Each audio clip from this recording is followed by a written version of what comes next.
Halo, aku Kika dan ini Sinta, sahabatku di kosan.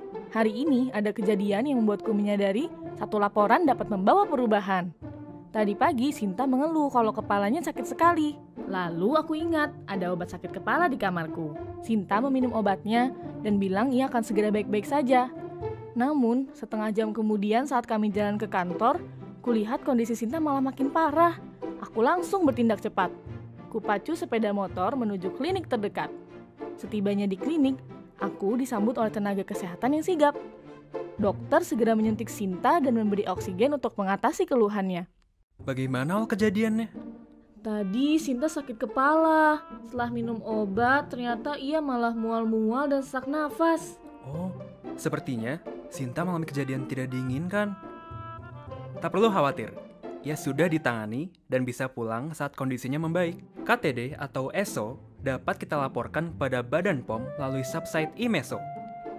Cukup register atau login, lalu isikan identitas pasien dengan lengkap.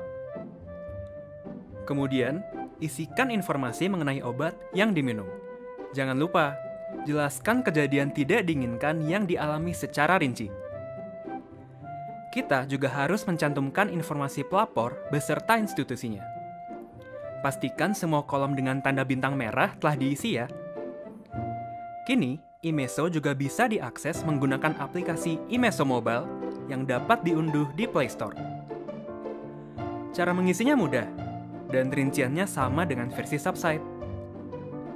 Semua lengkap, mulai dari identitas pasien, informasi obat yang digunakan, KTD atau ESO yang dialami, dan informasi pelapor.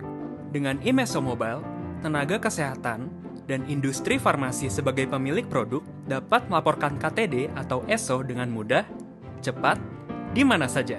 Masyarakat pun dapat ikut berperan dalam melaporkan KTD setelah penggunaan obat. Laporan kita dapat bermanfaat bagi diri sendiri dan orang lain. Bersama-sama, kita dapat membawa perubahan yang lebih baik. IMESO, satu laporan dapat membawa perubahan. Video ini dipersembahkan oleh